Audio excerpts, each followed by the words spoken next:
just obviously it's going out to the general public, so explain a bit more what you can about the Pathfinder element of it's attached to the parachute regiment, isn't it? Yeah. So with its origins in the Second World War, the idea was that prior to the dropping of airborne forces, both UK and American and the rest of the Allies, most airborne units have a Pathfinder force. Their role was to insert prior to the main landings to secure and mark those dropping zones. So, for instance, dropping into Arnhem, then Pathfinders were sent in before setting up the Eureka beacon, which was a beacon that drew the planes onto those drop zones. Once the main force had parachuted, then the idea of the Pathfinders was to push ahead, identify enemy positions, movement corridors, so the troops could rally quickly and move off the drop zones.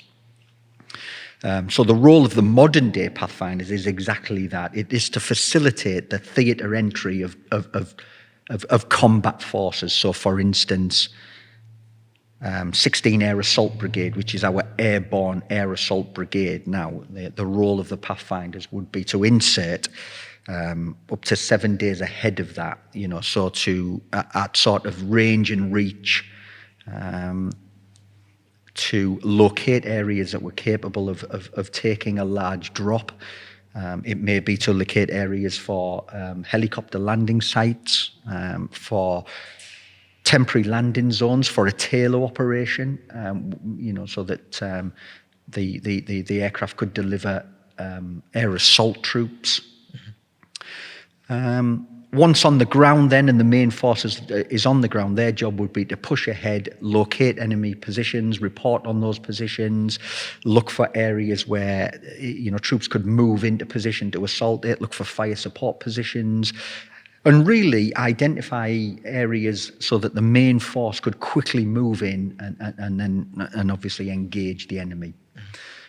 Their job obviously then is to guide sort of close air support, so they're forward air controllers, or they have snipers that could engage high value targets. They're capable of demolitions and sabotage, so they're all trained in the use of high explosives. So again, it's a range of really advanced force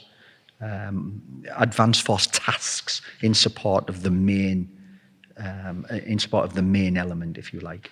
And I've read a couple of your stories before, I've seen your books and what have you, and some of the stuff you've done, particularly Sierra Leone, it takes a lot of discipline, doesn't it, and just to get through the mission, and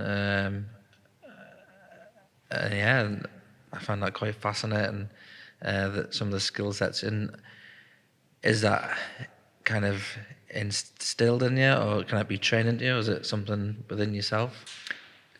I get asked quite a lot, especially when, with the leadership work that I do, are leaders born or can they be made? I think they can be made, but I think that you must possess some of the qualities already that, whether they're lying dormant and they just need a catalyst to be brought forward. So I think you must have that cerebral stamina somewhere, the ability to turn off from a situation, to manage emotion, to use that emotion to accomplish what you're after.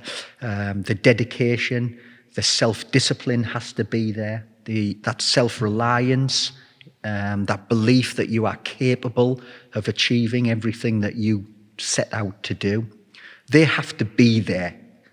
You can't give somebody those. What you can do is awaken those within somebody if they've been lying dormant. And then to complement that is a tremendous training regime. And we've heard the analogy that if you train hard, then it's easy to fight. So I think through very meticulous, very rigorous, and very often repetitive training, you have the ability to gain that muscle memory, that understanding, to be able to complete an action when it's dark, when it's cold, when it's wet, when you're under physical austerity, when you're under tremendous amounts of pressure, that you automatically can complete something. And that's what the training gives you. And that's what the British military in the whole, I think, is very, very good at. We're great trainers. And also, touch on it in a little bit, but also the reliance on the Tommy Atkins spirit, and also trust in your oppo as well, obviously on insertion tax, and I mean the trust must be immense. I think the whole Tommy Atkins, I think what sets us out as a military is that, okay, we're small, and people often say, how is the British military able to punch above its weight, when at the moment all that we see is that, we have some problems with equipment, there's equipment deficiencies, we don't have enough. The Tommy Atkins spirit, I think, is that we're adaptable. We're capable of putting things together. When we're short in one item, then it's ingenuity, it's improvisation, it's adaptability. It's that we have that spirit where we don't ever say, well, I can't do it because I don't have the equipment. What I don't have, I will make. And if I can't make it, then I'll just do without. And I think it's that spirit. I think the other thing that you alluded to there is trust, of course. I think we're a very, very close-knit organisation, the British military on whole.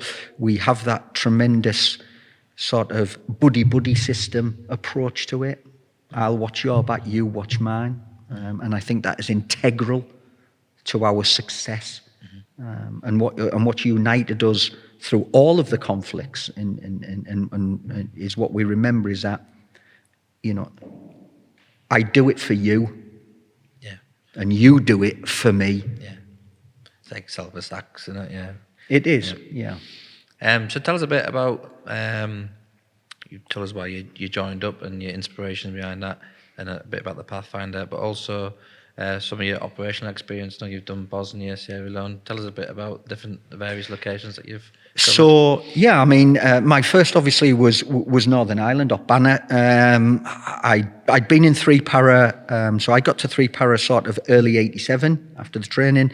And in the January of 89, we deployed to Belfast as a battalion. So that was my first introduction to sort of operations and the operational tempo.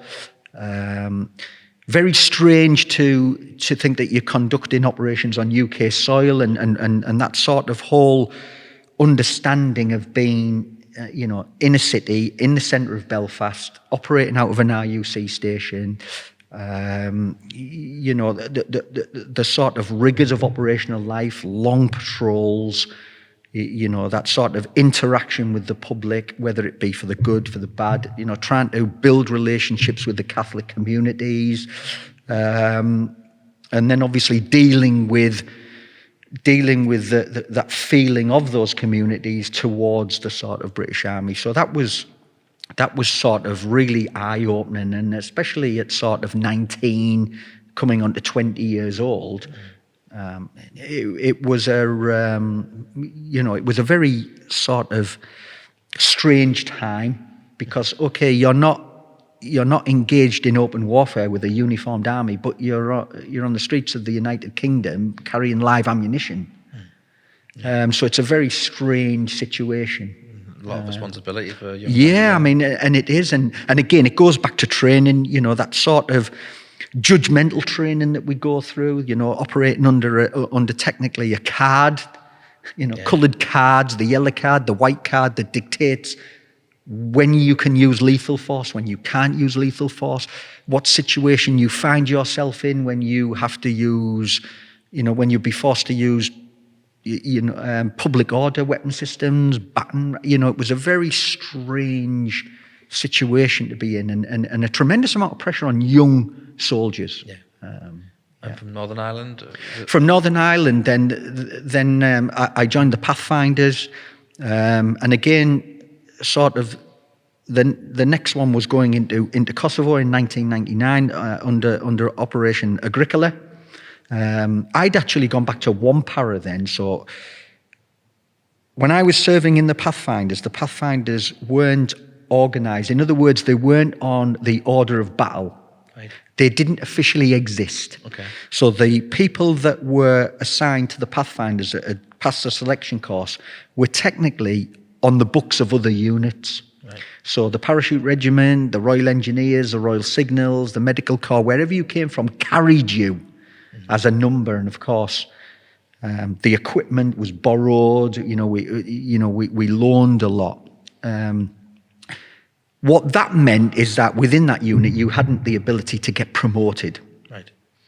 So if you wanted to be promoted, then especially into senior ranks, and then especially if the intention was to bring you back into a position of command. So for me, I was already identified as the next platoon sergeant, so I had to return back to the battalions, get my tick in the box as a senior NCO, and then return back to the Pathfinders.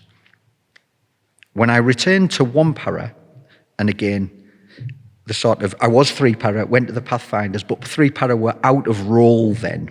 Right. 1 and 2 para were in the brigade, so you could only go back to units that were in role. Right. The 3 para at that stage were down in Dover, I believe. So I had the choice, 1 or 2 para, and 1 para I ended up back in 1 para, which was great for me. And at that time, then the deployment to Kosovo happened. So yeah, I mean, I was a corporal then. I'd done my seniors, and I was a corporal, and I ended up in the patrols platoon, and then we deployed obviously to Macedonia. For me, I ended up with a team, and the idea for us when we went into Macedonia was that we were going to deploy first across the border. My team, because of my relationship and the level of training I'd had in the Pathfinders, so as an advanced force, as I said, you focus a lot more on the delivery of artillery. So we spend a lot of time working with 7RHA, doing arty targeting, so calling in gunfire, correcting gunfire. So when I went back to 1 para, and the deployment across the border is, because of my relationship with the battery commanders, my team was sent first into an isolated position to sit above the Kachanik defile and basically monitor any movement, whether it be Serbian. There was movement from a Russian tank column that was moving up, with the idea being to move on to Pristina Air Base and take the air base. So my team were sent in high above the Kachanik defile, and basically to report on Russian and possible any Serbian movement. And it was it the military cross that you got for that campaign? Or? No, the military cross was Sierra Leone. Oh, it was. I was Yeah. having that conversation. I was like, I can't remember which one it was. I'm sure. No, so and then obviously once again, so we flew in kind of ahead of. We were about 7 hours ahead of the main force moving across the border into Macedonia. And then as the main force were moved in and sort of deposited around the Kajanik defile, the decision then was to move into Pristina. So the whole battle group, in effect, was airlifted into the outskirts of Pristina, and then made that walk down into the city. And what was that like? I know we're here for Sierra Leone, but it was great, because if you imagine that NATO, thought that they would be able to oust Milosevic's forces within a week, and 42 days later we're still bombing him. A lot of destruction, a lot of Serbian soldiers still in central Pristina, and obviously the agreement to allow them a week to remove themselves. So, we've got sort of 16, 17 helicopters, Chinooks, Pumas, dropping troops above Pristina. We're now all walking down the roads into Pristina. And it was very reminiscent of that sort of euphoria of the troops moving into Holland, and, flags, people lining the route, waving, girls running out trying to kiss the troops, shake your hand, children bringing your sweets. And I think it was that sort of great euphoria that NATO was here now, and so that was a very, very sort of surreal moment, walking down, and thousands of people who'd been previously hidden in their basements to avoid the Serbian troops, now coming out and throwing their arms around you and throwing flowers at you. It was amazing. Yeah, fantastic. Yeah.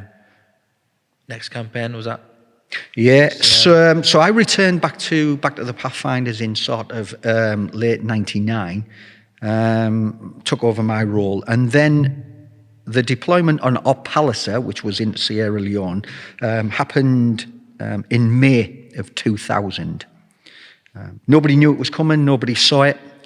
I remember being at work, it was a Friday, it was the end of the week, the platoon had come into work, we'd gone for a run, and we were doing our sort of end of the week checks, or armory checks, starred items, officers checks, and getting ready to stand down for the weekend, and telephone rang. And that was the ops officer, one para. He'd phoned up and he'd said, there's been a situation in Sierra Leone. I didn't even know where it was. I couldn't have pointed it onto a map.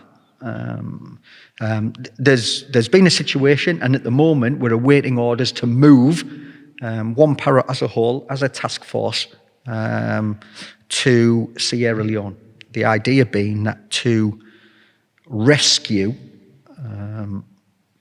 entitled personnel, as it was being called, basically British passport holders, but any other nationality that was there under threat. And to sort of give you a little bit of history, Sierra Leone at that point had been involved in a 10-year civil war. The government was on the verge of collapse. Rebel organisations had sprung up to fill the vacuum created by the Sierra Leone army crumbling, the government crumbling, corruption. So they'd filled this void. They were now marauding across the country, raping, mutilating, trying to seize control of the country, really. The biggest of those belligerents of the gangs at the time was the Revolutionary United Front, headed up by a former corporal in the Sierra Leone army, Fode Sankey. As the head of that, his aim was to destabilise, take control of Sierra Leone, and then obviously, as we know, take control of the alluvial diamond trade, which was at that point moving up from Sierra Leone into Liberia and worth about $600 million a year. The people of Sierra Leone obviously were then under the heel, under the boot, and were paying the price. Freetown was a hub of industrial activity, a lot of Westerners, a lot of British living and working in the capital, Freetown. It was perceived that this rebel organisation, which numbered about 2,000 fighters, they'd already had engagements with UNAMSIL, so the United Nations Aid Mission in Sierra Leone. They got a lot. They killed. Yeah, there was a lot of skirmishes at the time. That the Indian and Pakistani armies had a lot of skirmishes. The Jordanians had a lot of skirmishes. They'd had equipment stolen. It was very disjointed. A lot of lack of communication that was going on with the UNAMSIL. As these gangs, as the RUF was sort of making their way up from their stronghold, moving sort of towards Freetown, every village they came into, as we said, they were raping and pillaging. Their signature atrocity was amputation. You got the choice. They came into your village and they gave you the choice, long or short sleeve. Short sleeve was they took your arms below the elbow. Short sleeved was they took your arms above the elbow. And this was a common practice. Brutality and evil on an industrial scale. 70,000 people had been murdered, a million displaced, and this had been going on for about 10 years. So it was those people in sort of Freetown that were the target for the task force to rescue them, for fear that if the rebel organisations got into Freetown was going to collapse, there's no doubt about it, and then everybody would either be used for ransom or slaughtered. And the op itself? So as I said, we got the call on the Friday, and it was Ops Officer 1 Power, and he says, we're going to go and we need as many Pathfinders as you can spare. Bearing in mind that this was potentially the first jungle fight in the British Army had done for 40 years. We hadn't actively been involved in a jungle conflict since the Malaya campaign in the late 50s. The Pathfinders, we have a we have a lot of jungle skill. We do it on the selection card, and we subsequently do it throughout your training. So we had a lot of jungle experience, and that was going to be key to the task force. So we stopped everybody going home on a Friday. We immediately go into isolation. So in other words, there's no phones, there's no contact with the outside world, and we begin, in effect, the planning process with what little information we got. We were based in Watersham at the time, just outside Ipswich, about 25 minutes from Colchester. One para was still in Aldershot. So the head shed, we quickly drove from Watersham on that Friday afternoon to Aldershot to meet with the CO1 para, and obviously be a component within the planning process. We then basically spent the whole weekend gathering everything that we could, looking. There was no maps, so it was literally going on the internet and looking at the topography of Sierra Leone, the likely medical conditions, putting together medical equipment, prophylactics, looking at what weaponry we would need, looking at jungle equipment that we had. So that happened. That was happening in our base location while we were down in Aldershot. At that moment, there was no order to move, so it was kind of plan and be prepared. CO1 para took the decision that if it's going to happen, then we need to be closer to the Air Mountain Centre. So en masse, he moved the entire battle group from Aldershot to Cirencester, to South Heaney, which was the Air Mounting Centre at that time, in preparation for a very quick move into Sierra Leone. As it happened, it was very fortuitous he did it, because we ended up going, kind of very, very quickly. The platoon en masse moved down into Sierra Leone and then into Cirencester, and then we just prepared, and we were part of that planning cycle until we got the green light to go. That green light came a couple of days later. So if you imagine, we'd gone down with about 32 soldiers originally. As part of our commitment to 16 air assault, which didn't go, remember one para went, but the rest of the brigade didn't go. So we had to remain or keep our readiness status 1 patrols in the UK that we could deploy with the brigade. So almost we had to choose 12 soldiers to stay behind, and they were the soldiers that were on readiness status 1. So they stayed behind to support the brigade should the brigade need to go anywhere. And the rest of us went to support one para. And that's a difficult conversation to have with 12 soldiers. Yeah. So what's that like? Is that kind of asking for volunteers or? Well, no, because we have a cycle. So right, okay. Patrols are on R1, because when you're on R1, you can't leave the base and you're within 45 minutes. Yep. Our 2 soldiers, readiness status 2, are then sort of on 24 to 36 hours notice move. So they can be sort of a little bit further away. Their footprint can be bigger. Readiness status 3 soldiers are those who are on courses, on leave, recovering from injury. So you spend a cycle on R1. Yep. So we already had those guys. Yep. As we kind of waved to them out the window when we left. But yeah, horrific for them. So when we got down to to South Heaney and Cirencester, when the order to move is, they basically gave us 27 seats, because the idea was to get there as quickly as possible. So we sort of forward mounted from Bryce Norton on TriStars to Dakar to Senegal. We then jumped onto the back of C-130s to fly the remaining distance into Sierra Leone, into Lungi Lol International Airport.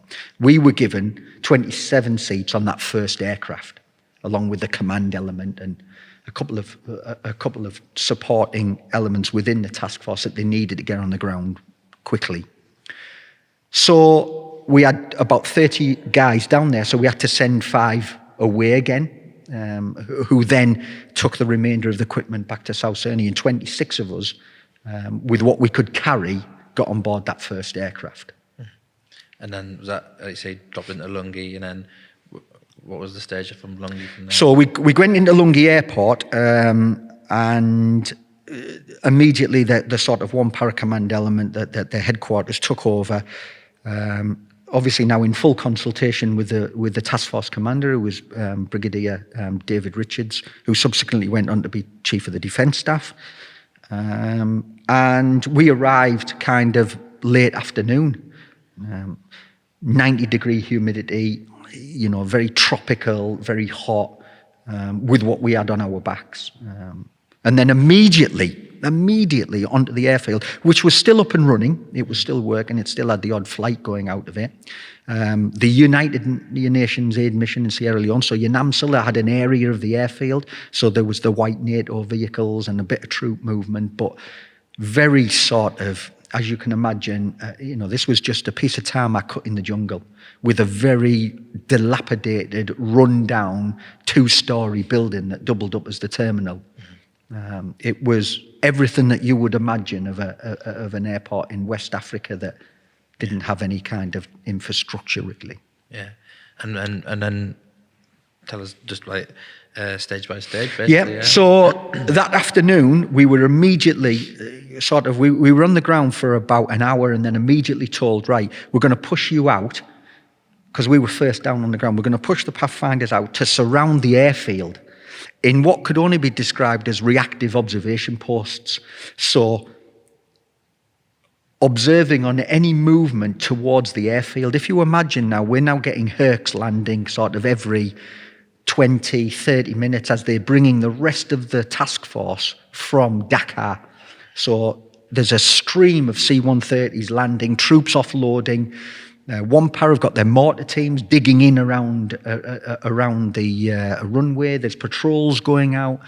There's the admin people coming in. And at this point, we had 2 CH-47s.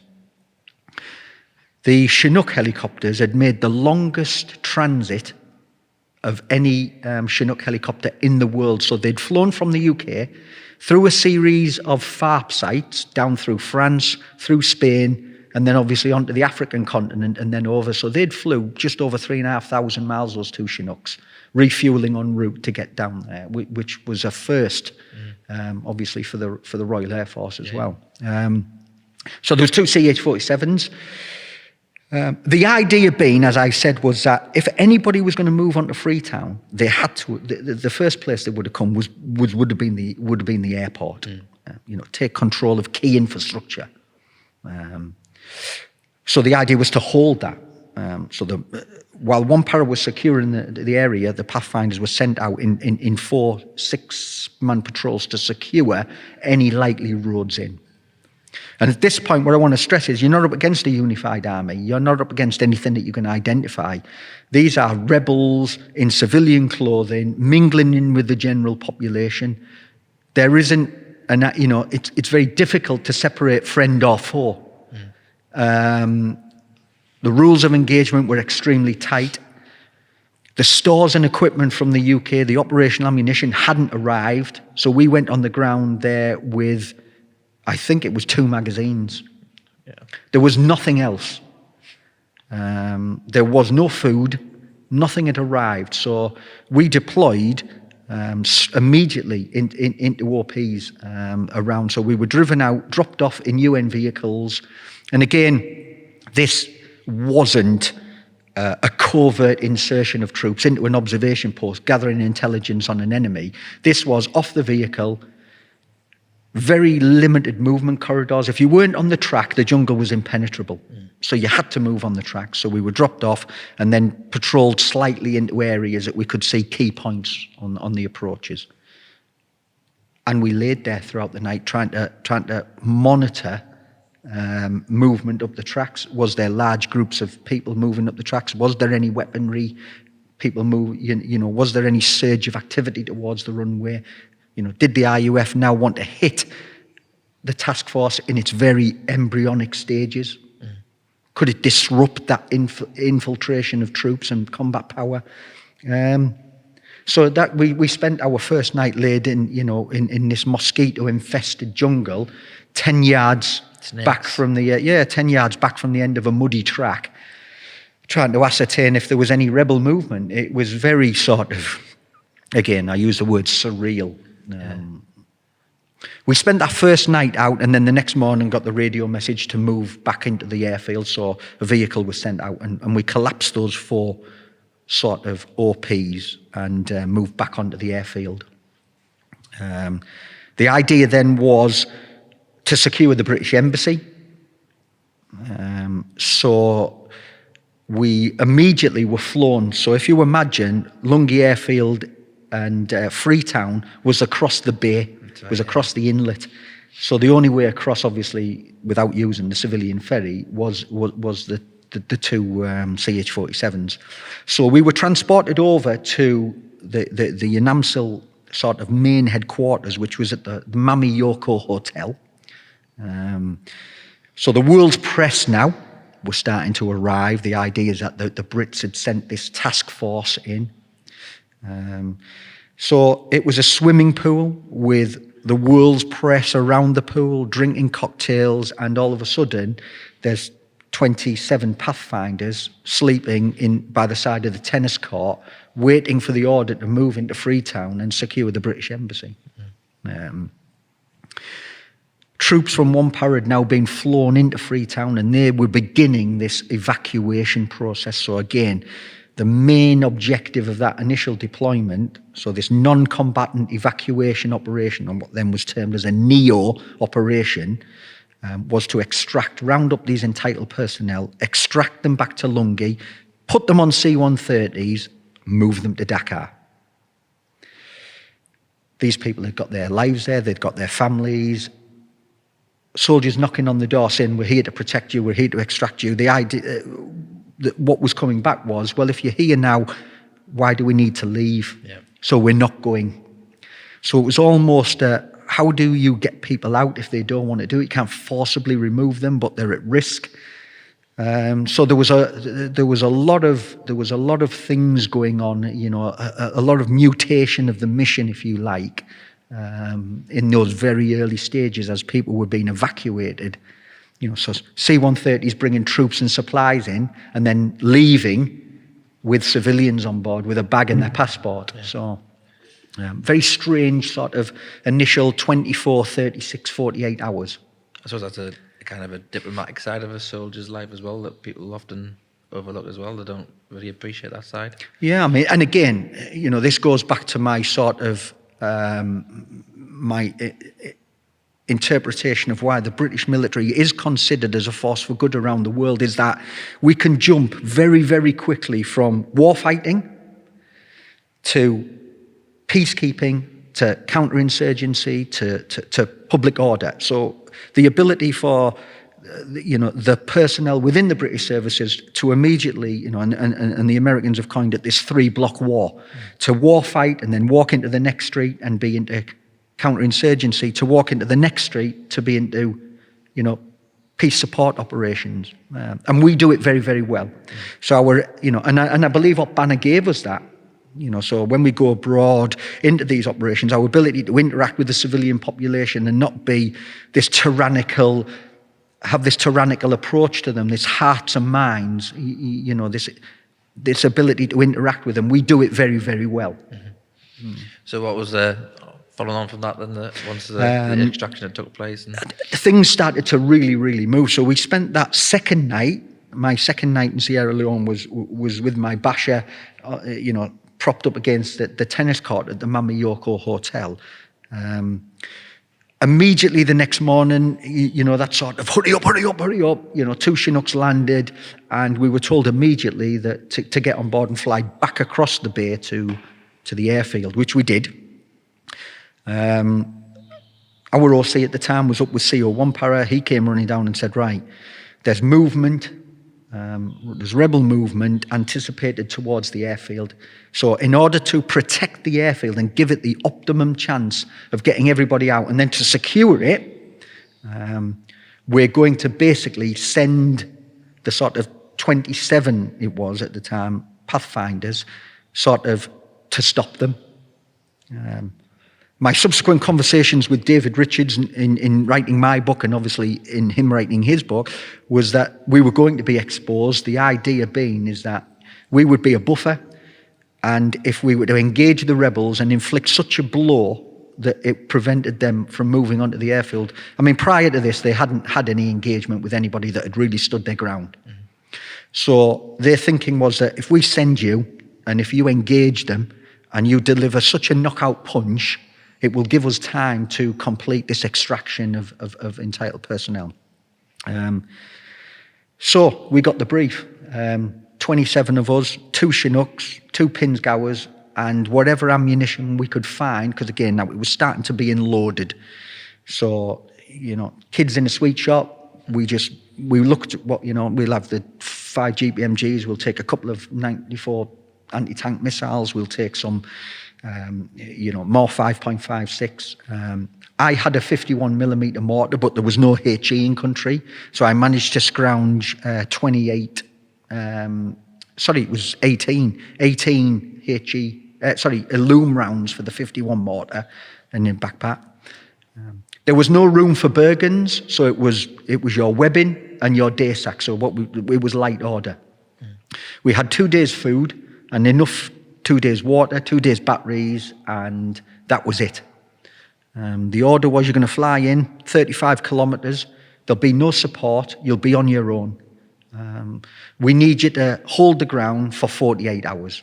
And we're going to send you to this village, which was the last main trading post that the rebels would hit before if they moved from their base, which was in the sort of Port Loco area, on that movement up to us. There was only one track.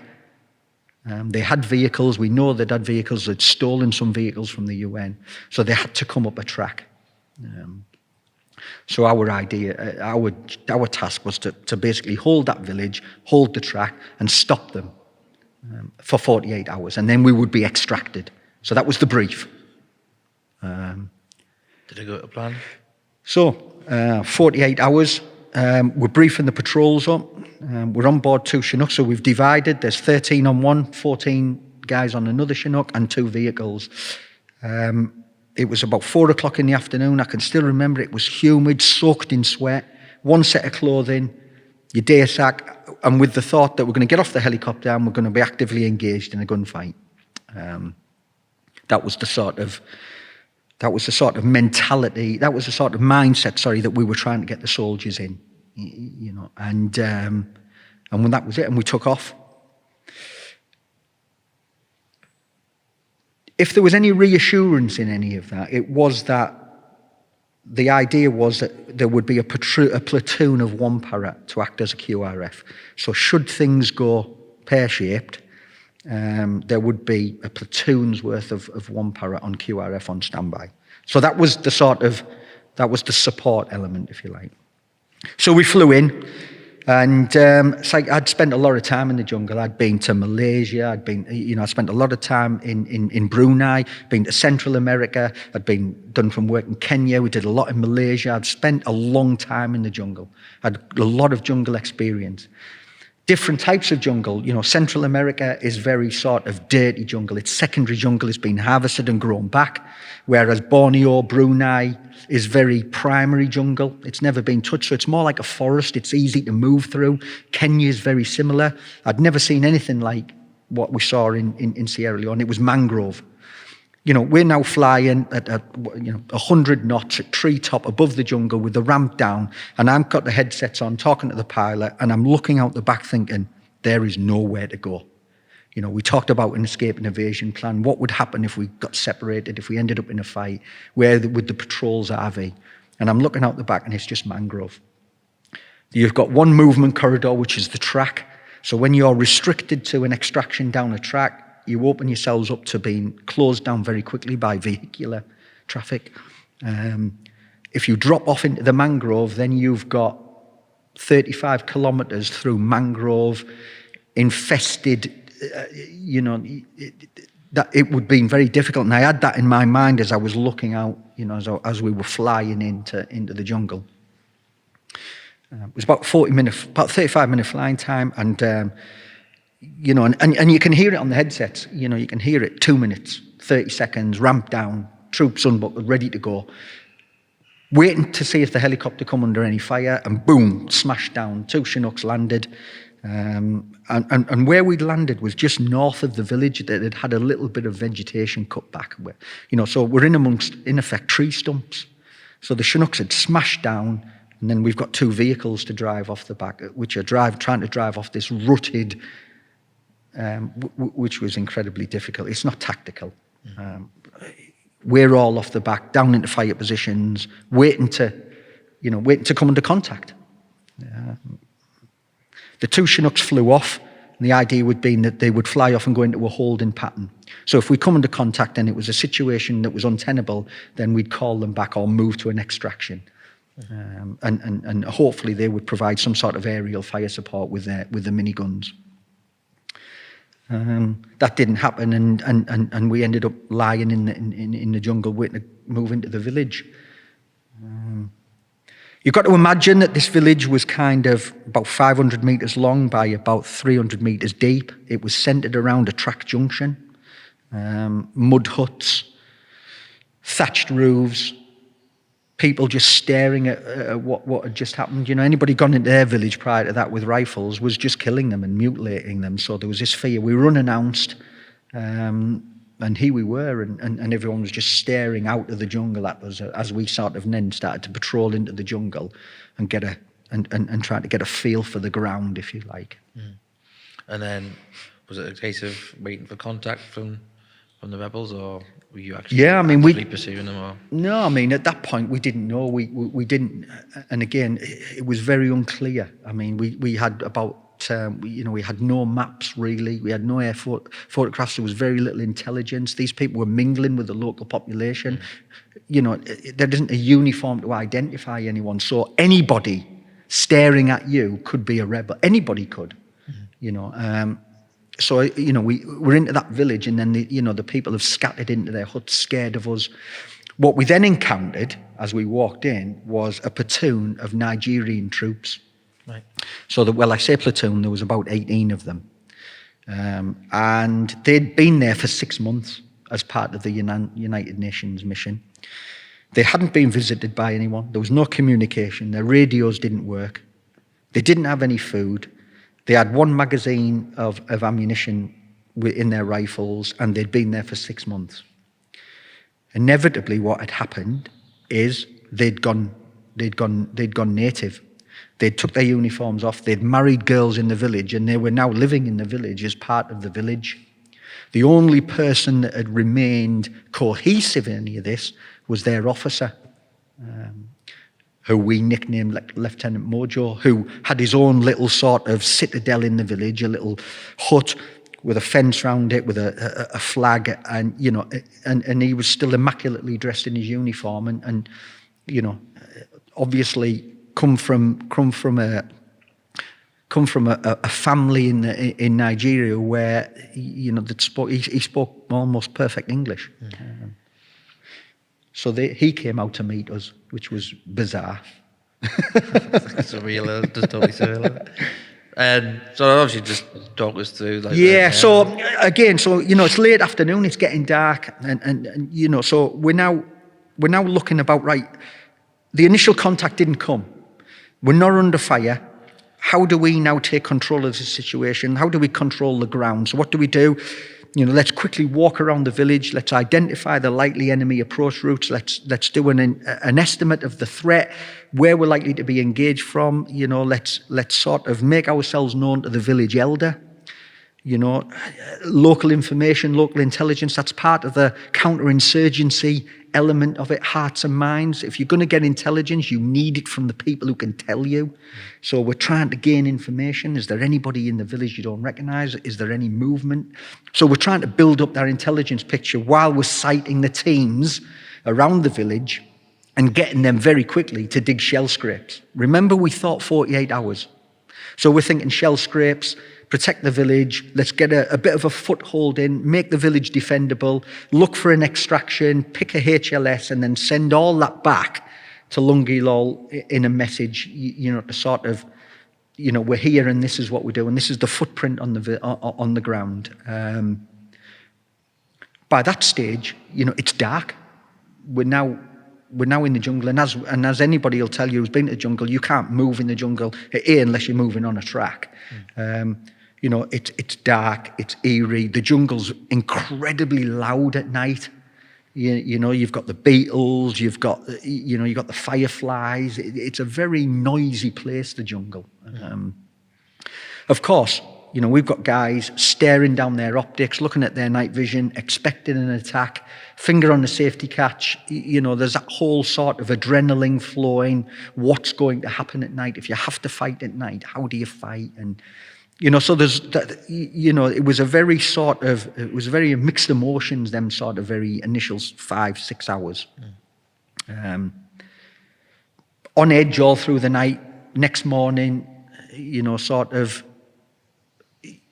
kind of getting a feel for it. What had happened in the afternoon is that, I was part of the headquarter element then. So we had the 4 teams out, and then in the headquarters was our signaller, the ops warrant officer, the OC, the 2IC, and myself. So we're in the sort of central area of the village, in cover. The next morning, the platoon commander went back, took one of the vehicles and went back to Lungi, and we never saw him again. He subsequently left on a compassionate. So we're now down to 26. Down in the village. So the next day, again, this comes into sort of the very the sort of importance for the British military of Op Banner and what it did for us. We've now got a main track. It's still a trading post. There's people coming in. There's vehicles. There's buses. There's open back trucks. There's the single scooters. People moving into the village. So they're coming for a number of reasons. One, to trade. But more importantly, they're coming from outlying villages where rebels were now moving in. So there's that worded spread, as it does, is that there's now obviously British troops there, safety, security, sanctuary in that village. So we're now getting people in their 10s and 20s moving into the village. We've now still got, how do we identify the rebels? So we've then gone into VCP mode. So we've set up a vehicle checkpoint on the road. We're trying our best to get everybody out of these little buses and vehicles that were coming, to search them. We're trying to sort of look at body language and read the people that are coming in. We're in constant communication through the Nigerian officer with the village elder. If you see anybody you don't recognise, if there's people coming in, if there's groups of young men and people coming in, if you see a weapon, anything at all, report it. So again, heavily into that hearts and minds. And that was the whole day then. People coming into the village. In the centre of the village was a compact square of mud, and we think at one point over that sort of next day we had 200-300 people sleeping rough there, plus we had the people in the village. We had no idea who they anywhere were. It was crazy. We're now thinking, right, well that's 24, 36 hours gone. We're going to be took out tomorrow morning, 48 hours. We're now getting to the food. It's hot, it's humid, we've got guys digging trenches, we've got a patrol pattern going on, not only in the village, but obviously around the peripheral of the village. So we're drinking water. We've got no water left. There wasn't a water source in the village. The villages, which predominantly were the women, were taking the sort of big water demijohns that you see and walking the sort of 600-700 metres through the jungle to the water source and then bringing it back.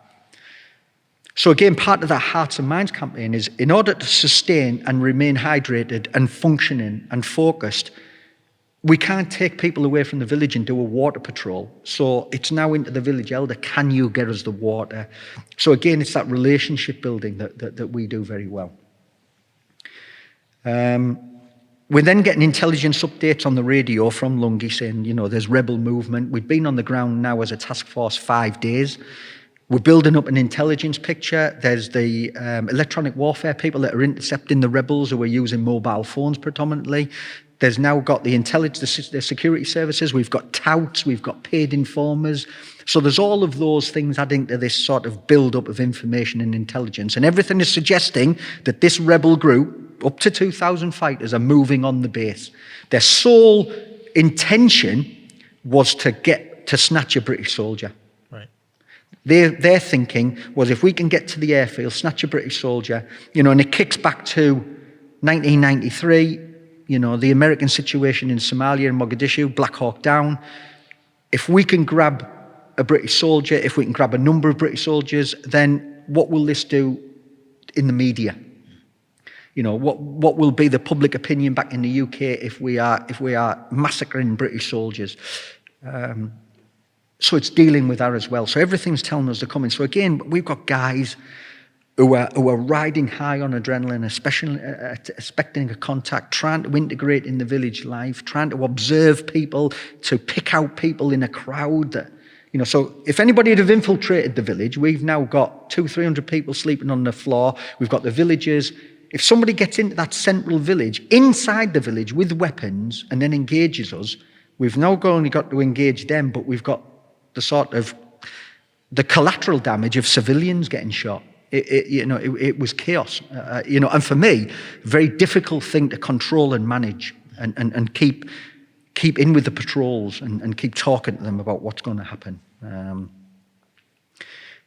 The next day, we were expecting a call to say that we were going to be removed. We got a call saying that you're staying, and it could be open-ended. We need you to stay. The evacuation's going well, but the mission's mutated. President Kaba had now had an agreement with Brigadier Richards that there was going to be more security provided to them in Freetown.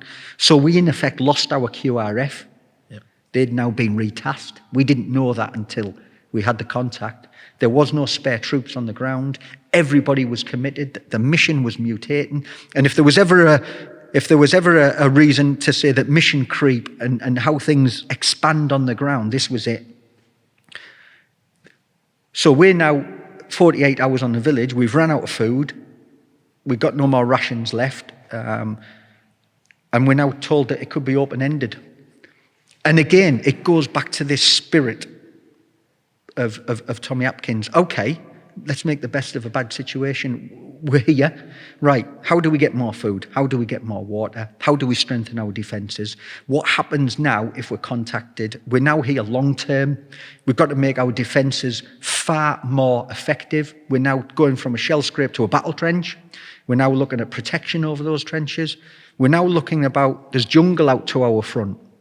If the enemy are going to come, they're going to come from the jungle across that open area. We need clear fields of fire. We've got very limited ammunition. We worked it out with the amount of ammunition we had. If we were attacked by 2,000 rebels with our numbers, we had to drop somebody with every 8 rounds. That's what we've got. So basically, in order to survive a contact, we'd have to be able to drop a target every 8 rounds. In order to do that, we've got to make maximum effect of our weapons. We've got to open up fields of fire. We're then sitting on the edge of the jungle, looking out, thinking, right, how do we do? And this goes back to adaptability, ingenuity. We kind of went Rorke's Drift. Yeah. It was very Rorke's Drift. How do you defend something that can be basically, people can envelop you, they can move around the side, you can be isolated. How do you strengthen mud huts? How do you make your weapon systems more effective? How do you stop people getting to you before they get into the village? Because if they've gone into the village, you're then talking about hand-to-hand combat. Yep. We had nowhere to run. So we've now got going back to the villager, hearts and minds. We need to borrow the village people. So they're out with their knives and their machetes and they're clearing the jungle to the front of our position so that we can basically open up and make the weapons far more effective. Mm. How do we create obstacles to slow people down? What we need to do is channel the enemy into areas where our weapon systems can be maximized. So they went back into the jungle, we showed them how to do it, and they cut bamboo. The bamboo there the jungle was bamboo. So they come out and they chop bamboo and we made punji fields. So we got them, measured an area out and got them to sharpen spikes, and you've seen the pictures. Sort of thigh-high spikes in the ground. So anybody advancing towards it would be held up, and the longer they're out in the open, the better chance we have of putting them down.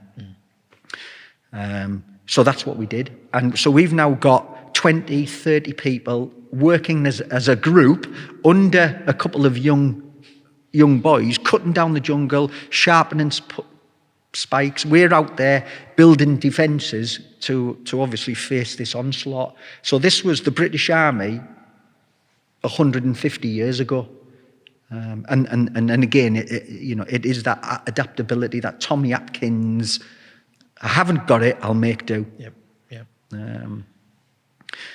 We're then now, as we're bolstering up the defences, increasing the patrolling, more people coming into the village, and we reckon within those first 7 days, we now had probably up to an extra 1,000 people in that village, sleeping all over the floor in the village. It's just compact sand and mud and dirt, and if they're not in the huts, they're sleeping out in the open. And for us, it's a battleground nightmare, because if you're engaged now, you've now got those people as collateral damage. You've got the people in the village. How do you defend that? Tactically and defensively, it was a nightmare of going through your mind. The other thing for us is it would have been very easy to envelop us, to move around the village. If anybody had been doing a reconnaissance on us and said, right, well, we'll move round to the left and we'll move round to the right, and then we'll cut off their rear, and then we've got nowhere to run. And that was the thought process. 26 of us in this village, surrounded, taking on 2,000 rebels possibly, with about 300 rounds of ammunition a man and no support. And the contact finally came. And so we'd been in the jungle 9 days. Yeah. So you got to imagine, and in between that, so we'd had a resupply. So on about day 4, we'd had a resupply. We had a sort of CQMS element operating out of Lungi Airfield. So we got some ammunition, we'd got some food. There was no ammunition yet. So we got some food, we're getting intelligence updates. So what I'd said is that on the sort of hearts and minds things, you get 24-hour ration bars of chocolate, sweets and that. So we rounded them all up. I said to the guys, whatever brew kit you don't use, powdered milk, hot chocolate, biscuit, whatever you don't need, give it to me. And we got a big box of it and we took it to the village elder to distribute to the children and the villagers. And as a result of that, they were making bread. So that every night we got a small bread bun, which was delivered to us.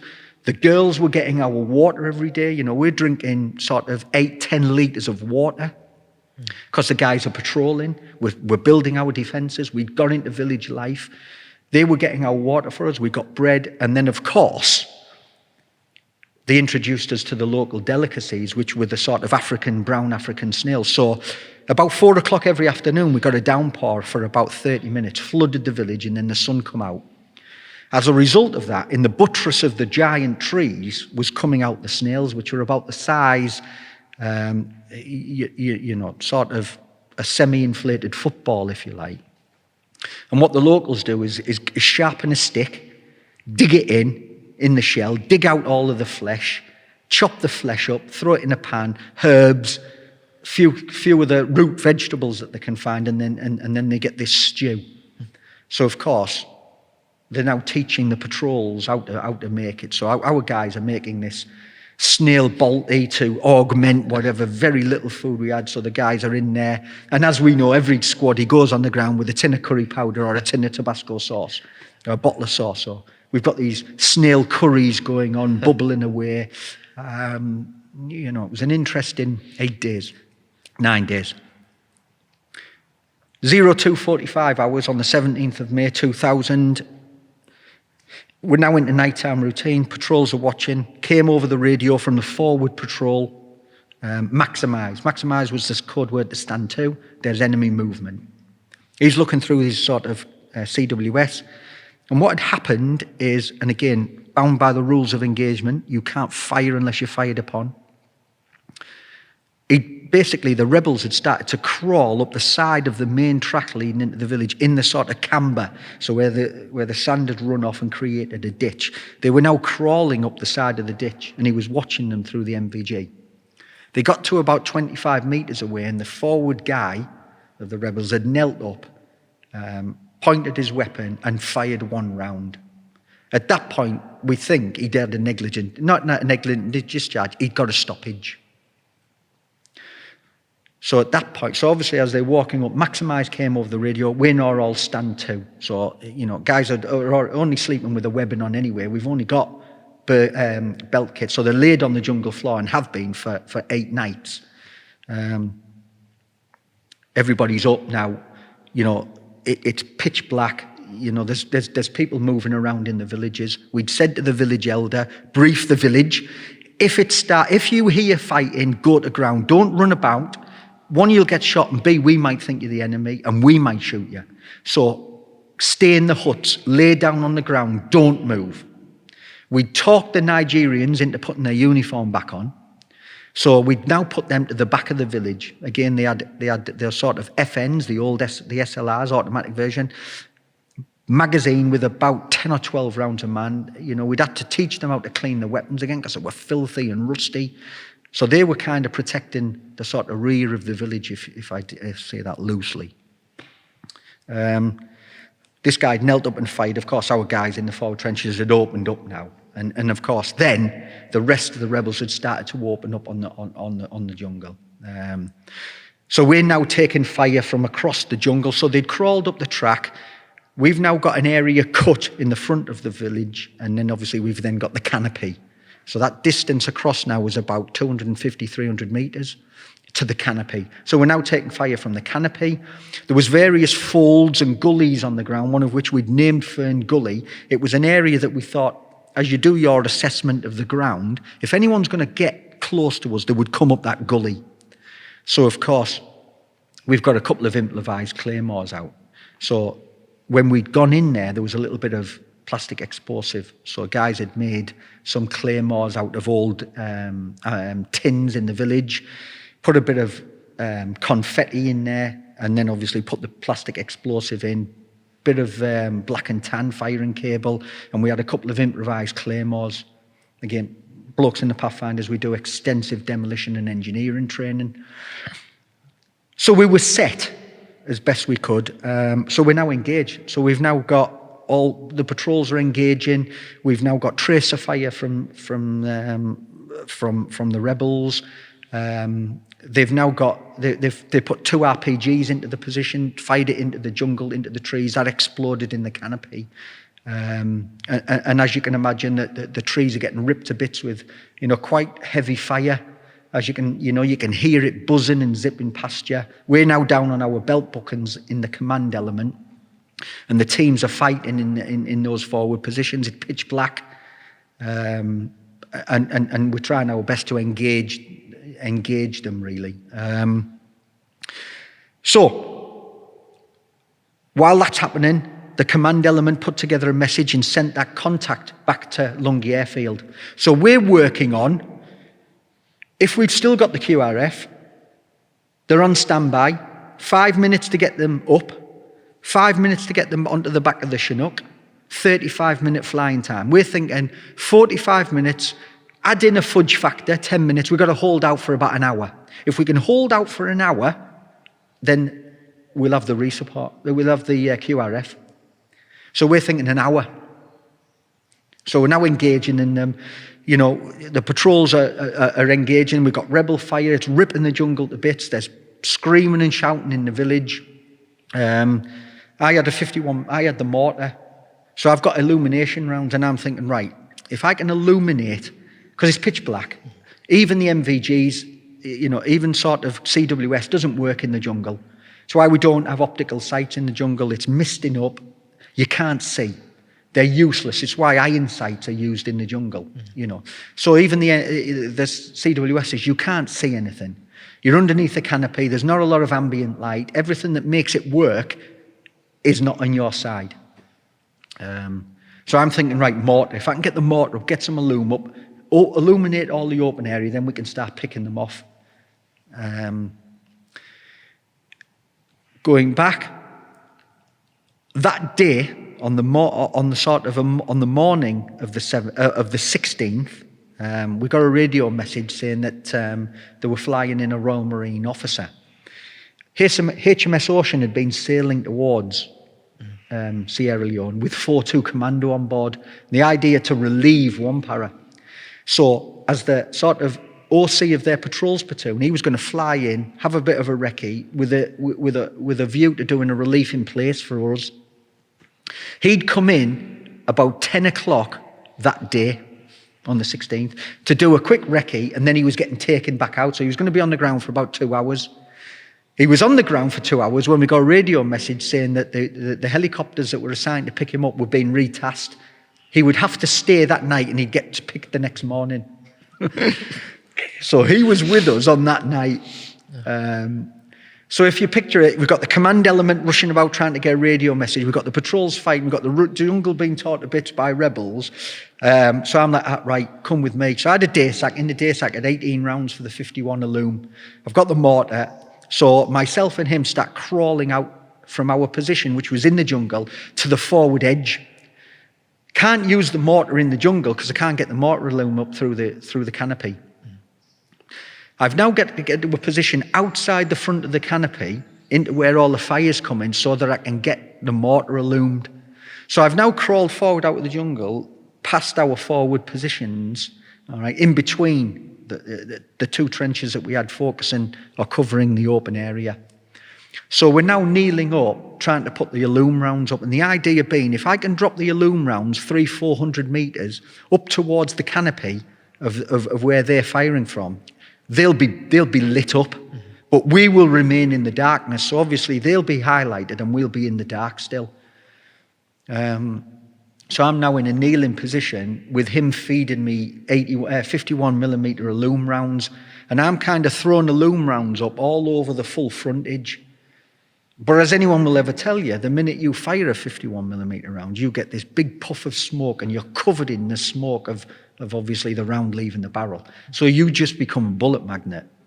So of course we're taking fire and it's ripping up. You know, we can hear them screaming. They've got this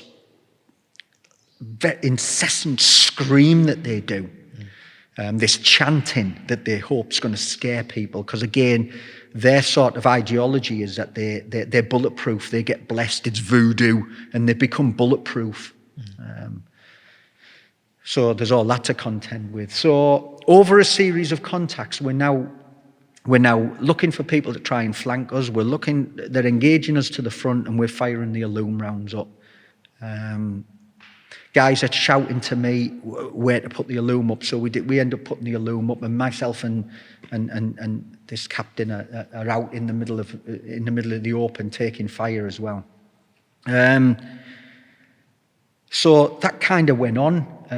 There was a lull, and we thought they'd backed off. Then they came back again. So subsequently, they kind of launched 3 attacks. They came back 3 times at us, and each time we kind of sort of repelled that attack. Eventually, when it went quiet and it sort of died down a little bit, you know, and our guys are using that opportunity. You can hear guys trying to reload the magazines. There's distribution of ammunition. Bearing in mind, we've only got 300 rounds. You know, if you're talking about the rapid rate of fire, it's 30 rounds, you know, 30 rounds a minute, or 12 rounds in the deliberate. If you're engaged in a contact at 30 rounds a minute, you've got 10 minutes of fire. We have to hold out for an hour. So there's that whole sort of discipline and again, down to each bloke, unbelievably, you know. So the Royal Marine captain I'd sent back into the village, so he crawled back in the sort of 40, 50 yards back into the jungle, into the canopy, into the central area. I now dropped into the forward trench that we had, looking to kind of break down the ground anymore, look for what had happened. Obviously, at that point, you know, that we can see the bodies and to the front of us, the rebels. I then crawled back into the jungle, and we're now sort of thinking, well, the QRF should be coming now. It should be here. Those initial contacts, that sort of first 50 minutes, that first hour, they should be en route. We got an acknowledgement to say that the contact report had been received. So I said, right, I'll go back and mark an LS. Prior to prior to all of that, we'd obviously recceed where a resupply, and then obviously a QRFLS would come in. So I called for one guy from each of the patrols to come in, and then we sort of moved back out of the village about 200 metres to the south of the village to where there was the track but a little bit of open area around it. By now it was about 5 o'clock, something like that. Yeah. And the sun is just starting to, the sky's just starting to get red, but we're still on night vision stuff. So I'm listening, and after about sort of 15, 20 minutes, I could hear the thud of the Chinook, and then obviously I could pick it up as it approached to the village. I'm on MVGs. I've got an IR strobe, an infrared strobe up marking the light in the middle of the jungle, and it was we had a SF. It was a SF crew. Came in, and obviously you can see their whole face lit up by the green glow of their MVGs. Completely dark. Awesome bit of flying. I mean, this Chinook just bounced into the track, literally just bounced into this jungle track. So I'm now laid about sort of 15 metres from the nose of the Chinook, looking up at the Chinook, thinking, 15, 20 seconds should be enough for 30 paratroopers off the back, and then the Chinook's going to be gone. 30 seconds, a minute and a half, the Chinook's still turning. I'm thinking, I wonder what's happening. So I get up, and then I walk down the side of the Chinook. So obviously it's still turning, it's still going, and then I walk around the back, and the ramp's down. I can see the loadmaster, and I walk into the back, and on the back is the adjutant of one para, who was a former 2IC of the Pathfinders. On his own, obviously the helicopter was empty. So obviously he'd been in the platoon, I knew him, we were friends, if you can. So I kind of went into the empty void of this Chinook and said, where is everyone? He said that there isn't, the QRF have been redeployed. There's another task, there isn't anybody to come. You're kind of on your own. How come they didn't just radio that in? I think initially my discussions with him was that he'd been sent out to make an assessment as well. Okay. To kind of assess the situation on the ground. So we had a chat, and I walked off the back of the Chinook. The ramp went up, and the Chinook took off. I'm now sort of left facing the 4 guys that I had, who were all expecting sort of 30 paratroopers, because we didn't know what was going to happen then. Again, we were down to our, the idea was that we would fight until we had 2/3 of the ammunition had gone, and we'd leave the last third of the ammunition to E&E with. We'd made that decision. I'd spoke to the guys now, they all said, Steve, well, where's the QRF? I said, there isn't any. We go back to that spirit again. Right, well, there's nothing I can do. It ain't coming. I can't wish it here. Can't imagine it here. Just got to get on with it. So we then rode back into the village. It's, there's people running about all over. At this point, we realised that one of the villagers had been shot. It was a young girl. So our Brian Budd had been dispatched to her. The same Brian who subsequently, 6 years later, was posthumously awarded the VC. So he was a medic. He was dealing with her. She'd got shot through the shoulder, so he was patching up. Her mum and her family was running around the village screaming. There was people running around all over now. It was still still dark. It was getting a bit lighter, but I moved back into the central area of the village, and the 4 guys who'd gone with me burst back to their teams. I'm now briefing up the sort of the element in the middle, which was the ops warrant officer, the signaller. Same questions, where's the QRF? I'd explained, and it was like, well, you can imagine. Yep. We then called in the patrol commanders for the 4 patrols, and we gave them what had happened. It's at that point, and again, something that makes the British Army great, and not only that, but again, units like the Pathfinders, is that it's that sort of everyone has a voice. Everyone's got that ability to speak and say, voice their concerns. More so in the Pathfinders, you know, we went round everybody and we says, you know, if we're going to leave, if we're going to bug out, now is the chance. You know, if we want to leave, you know, that's it. We're down to 100 rounds a man.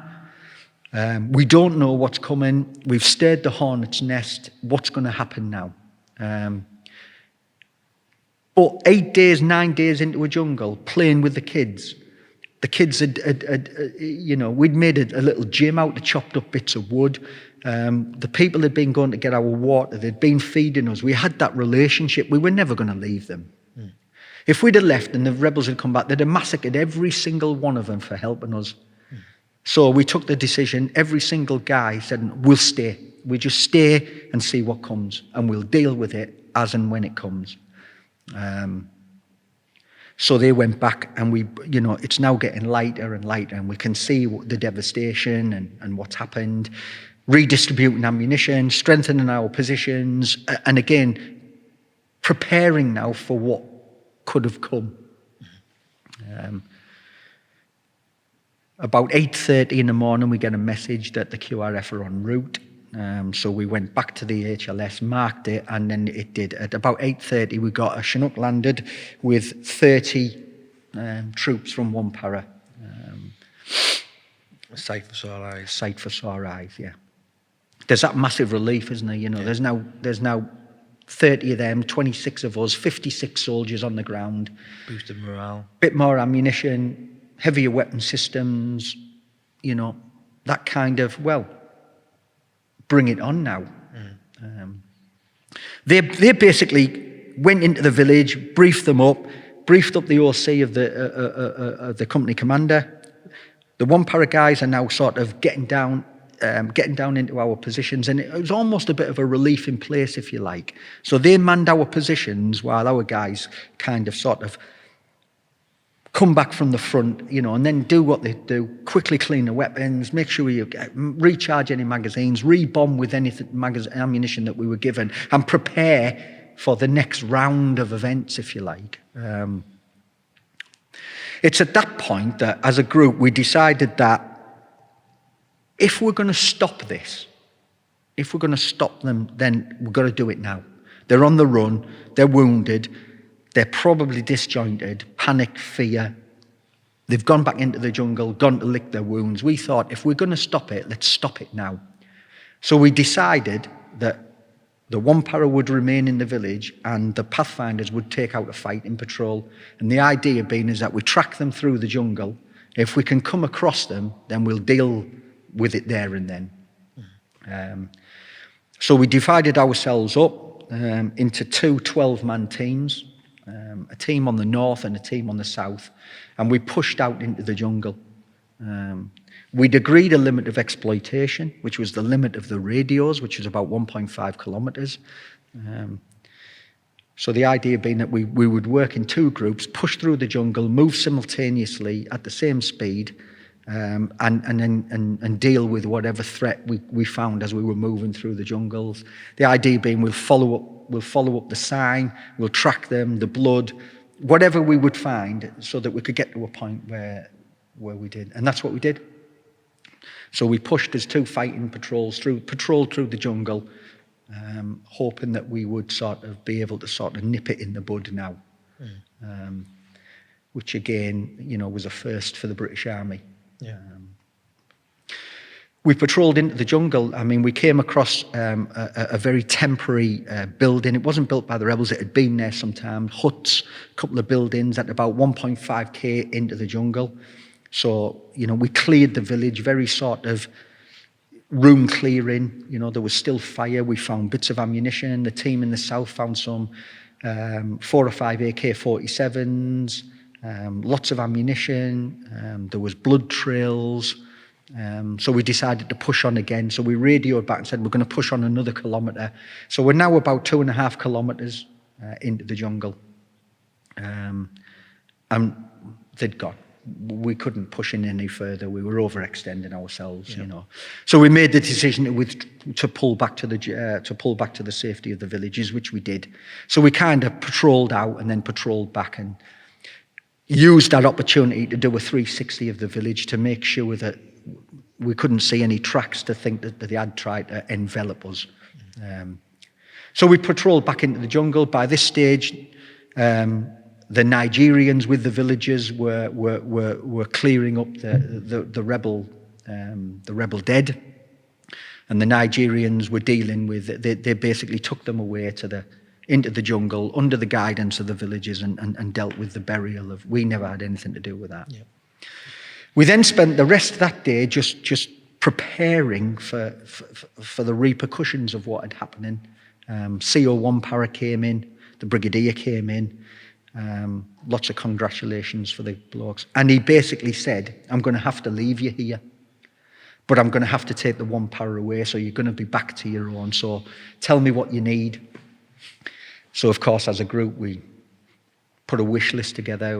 Let's have 3 81mm mortars. Let's ask for ammunition. We want claymores. We want, everything that we thought we could get. Of course, we got nothing. We got a little bit more ball ammunition. And then, so that first day, that next day, so that day, the day of the contact, if you like, 1 para stayed in, and this kind of allowed us to get a bit of rest. And then we kind of refocused for what was coming. That night, nothing happened. The village has got more people in. It's kind of returning very quickly. They adapt very quickly to life. So the next morning, day 10, the 1 para guys flew out. So on the Chinook that was sent to collect them, 3 81mm mortar teams were brought in. So we now had 3 81mm mortars, more ammunition, and still the 26 Pathfinders, and the 1 para platoon left to be retasked in Freetown. So, to put it in a nutshell, how many days was the?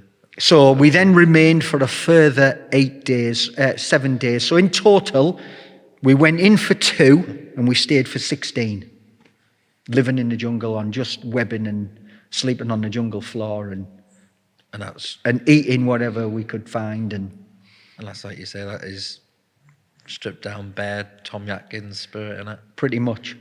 It's unbelievable, isn't it? And any more contact after no that? And again we kind of we had the 81mm mortars in. We kind of DF'd all the likely areas where the enemy were going to be. We had a very, very clear brief to them again, because there's people coming out of the jungle, civilians. You don't know who to fire, so you can't start dropping 81mm high explosive. So it was very much to the teams, if you think you see anything, if you hear anything, if you can visually see anything, then we'll put a loom up, we'll illuminate the jungle, and then if there's a need, then we'll engage with 81HE. Lots of screaming, lots of shouting, lots of people entering the villages, but basically over the next 7 days, nothing. Which led to us leaving on the 16th. What happened to the villagers then? Was it kind of? Yeah, I mean, that's the difficult thing at the time, when you've been in a village for 16 days and you are their security, their protection. It's a very difficult pill, because we thought we were going to be relieved by the commandos. In the end, they didn't send anyone. They felt that they didn't have anyone to go in that village. So that village was being left alone. Our thinking was that the minute we leave, they're just going to get the rebels in, and they're just going to get massacred. Simultaneously to our contact on the 17th of May, in Freetown, the leader of the Revolutionary United Front, Fo de Sanko, was captured in an intelligence operation. He was subsequently imprisoned, and he hung himself 3 days later in his cell. So we, that sort of collective action of losing their commander, taking a substantial hit from us, kind of threw them into disarray, and they kind of broke up into smaller factions looking to fight and take control of what was left, and they just kind of evaporated, we think, which was the brief. So the village remained intact. It was never attacked, and to this day, remained, a thriving village. And that was at the end of the op for yourself, or? Yeah, we went back. We flew back to Lungi, to the airfield. We debriefed, and within 2 days, we were back in the UK. Yeah, fantastic. Isn't it? So I think for us, the Pathfinders, we were on the ground about 22 days. Right. That's amazing. Amazing story. Yeah. Any chances of a film of it? Well, the book's been out, the book's been optioned. We're talking. There's talk of TV. So we're in that area at the moment of, and especially for us. To be honest, when the book came out, when I wrote the book, and in 2014, Miramax America offered to buy it immediately. The issue being they wanted complete rights, which means control. Right. So it could have been anything. It could have been an American team doing it. Okay. You lose complete control, and that's not. It was never, the aim of writing the book was to tell the story, to highlight the strengths of the British military and what we're capable of. Our allies, every ally told, the powers that be that you can't do that. You can't move from the UK kind of in 24 hours to an operation in Africa without some kind of support. Yeah, and it's now being touted around the defence colleges of the world as possibly the most successful intervention operation that's ever been conducted. Again, which plays to the strengths of the British military. Fantastic. That's amazing. And probably just to round it all up is the ultimate question of what the name Tommy Atkins and what the spirit of Tommy Atkins means to yourself. I take great pride in, as a recruit, particularly in the parachute regiment, you're called a Crow, but when you move to the battalion, you are renamed a Tom. So as a private soldier, you are now a Tom, which is that link to Tommy Atkins. So it's that pride. So for me, it's always been about that relationship to Tommy Atkins, in that you're a Tom, and that affiliation with that name. And again, my whole career and everything I talk about now is the adaptability, the durability, the moral fibre, that conscientiousness of the British soldier, to be able to overcome severe adversity and remain compassionate at the end. And for me, that epitomises everything across our services and our link to Tommy Atkins. Top stuff. Thank you. Al?